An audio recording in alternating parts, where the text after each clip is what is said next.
कोई आशंका नहीं है कि डिटेल्स नहीं निकलेगा, पूरा डिटेल्स निकलेगा अभी। आप लोग हमारी प्रतिक्रिया लें, अब उसका कोई मतलब नहीं है।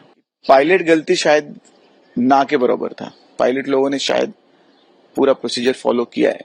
दोनों इंजन फेल हुए या फिर दोनों इंजन में जितना थ्रस्ट चाहिए था वो बन नहीं पाया और उसके साथ कुछ और भी सिस्टम्स फेल हुए। पिछले 1.5 महीने में 6 हेलीकॉप्टर्स डाउन हुए।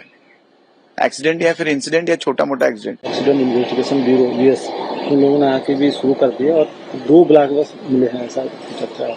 तो देखिए, पहली बात तो 2 ब्लैक बॉक्स पता नहीं किसने मतलब रिपोर्ट कर दिया। हम लोग एक ही ब्लैक बॉक्स बोलते हैं और दूसरा एक रिकॉर्डर है। अगर दोनों को आप ब्लैक बॉक्स बोलोगे चलेगा, क्योंकि दोनों का काम वही है। एक तो है वॉइस रिकॉर्डर है, कॉकपिट वॉइस रिकॉर्डर। वो इतना सेंसिटिव है कि आप पायलट लोगों ने कितने बार सांस भी लिया वो भी रिकॉर्डेड होगा। और आवाज कैसा था, क्या था कॉकपिट में, कुछ और डैमेज था, क्या क्या उन्होंने पायलट्स ने बात किया बीच में, और फिर क्या देखा, कौन से लाइट ऑन हुआ, पक्का पायलट ने अपना प्रोसीजर फॉलो किया। और वो जो पहले का डीएफडी है, जिसको जो सबसे महत्वपूर्ण है, इससे भी महत्वपूर्ण वो है, तो वो पहले से मिल चुका है। तो अभी कोई चीज के लिए मतलब कोई आशंका नहीं है कि डिटेल्स नहीं निकलेगा, पूरा डिटेल्स निकलेगा अभी। तो हम जितना भी अनुमान बना ले, कुछ भी बात कर ले, यूट्यूब में कर ले, वो कर ले, मैं कर लूं, हम जितने भी आप लोग हमारी प्रतिक्रिया लें, अब उसका कोई मतलब नहीं है, क्योंकि सारी सच्चाई उसी में है।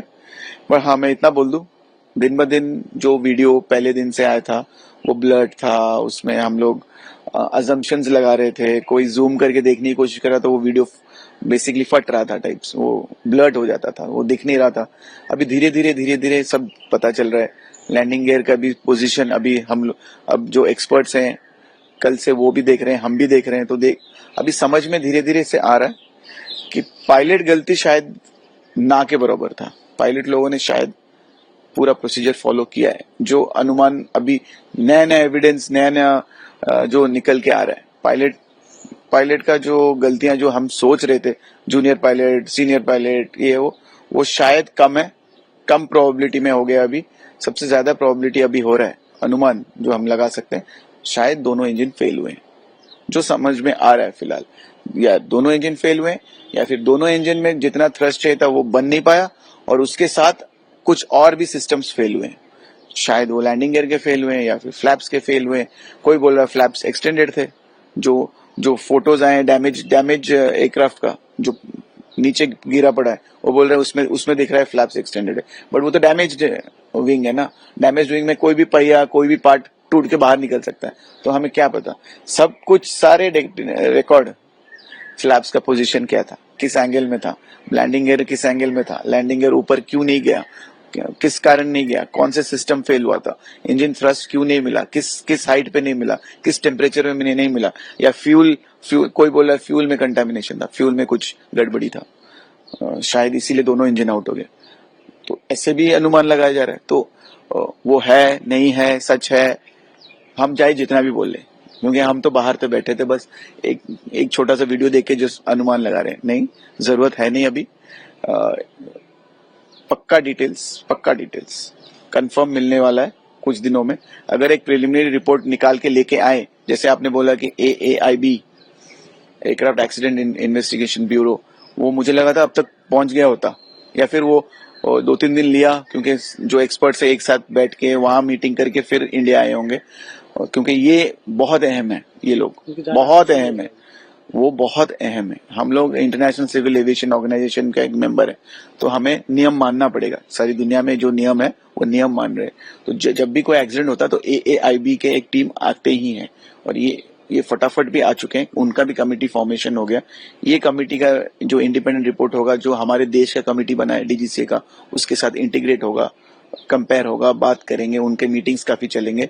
तो एक प्रिलिमिनरी रिपोर्ट आने का शायद हमें मिल सकता है, क्योंकि मुझे इतना पता है, जिस दिन से DFDR मिला है, और अगर वो उसको आप अपने जो फ्लाइट सेफ्टी के कंप्यूटर और सॉफ्टवेयर में इंटीग्रेट कर दिया, इनपुट ले लिया, अब तक उनके पास सारे पिक्चर होंगे, ऐसे नहीं कि नहीं होंगे, 100% है। और वो जो फ्लाइट सेफ्टी वाले हैं उनको तो पता ही है कंफर्म क्या है। तो वो कितने जल्दी प्रिलिमिनरी रिपोर्ट निकालें या फिर कितने जल्दी सावधान करें हमारे एयरलाइन वालों को, जिसकी भी गलती हो कितनी जल्दी करें, उसके लिए हम लोग वेट कर रहे हैं। वो तो वो जो वेटिंग पीरियड ज्यादा लंबा ना हो, क्योंकि पायलट लोगों का थोड़ा मनोबल थोड़ा डाउन है, इंजीनियर लोगों का भी डाउन है, उनको समझ नहीं आ रहा किसने गलती किया है।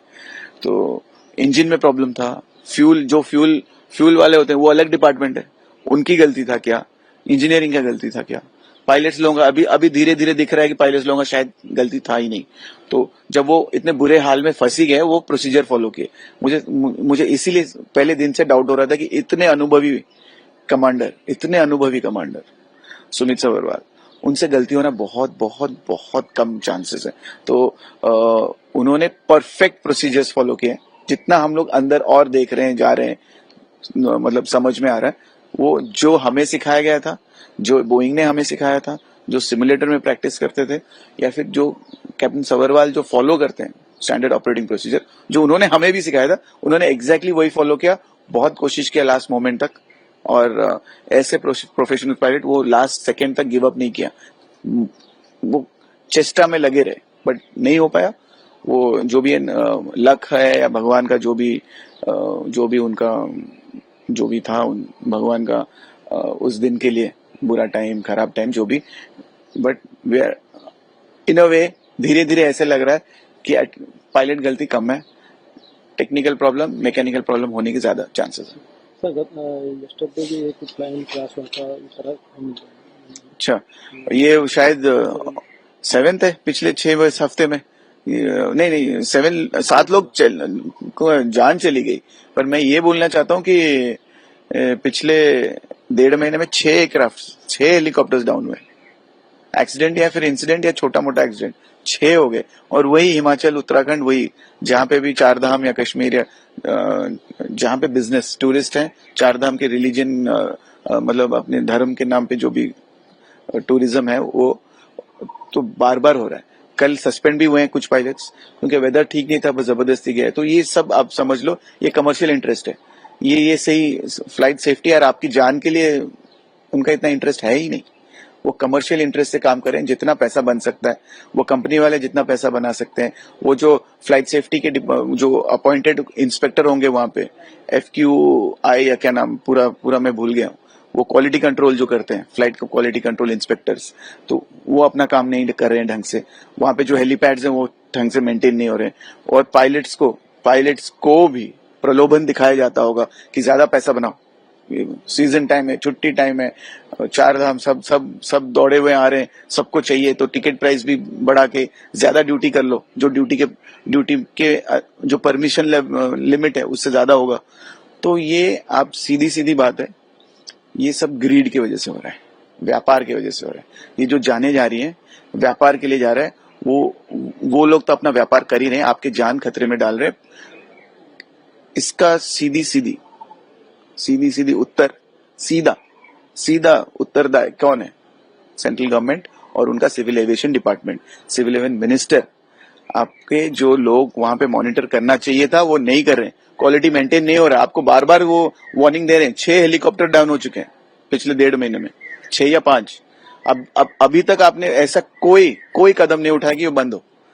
तो ये total responsibility is the civil aviation minister और director general civil aviation India, क्योंकि ये कोई ऐसा कदम नहीं लिया अब तक। जितने भी जाने गए, ये आपके लापरवाही की वजह से गए।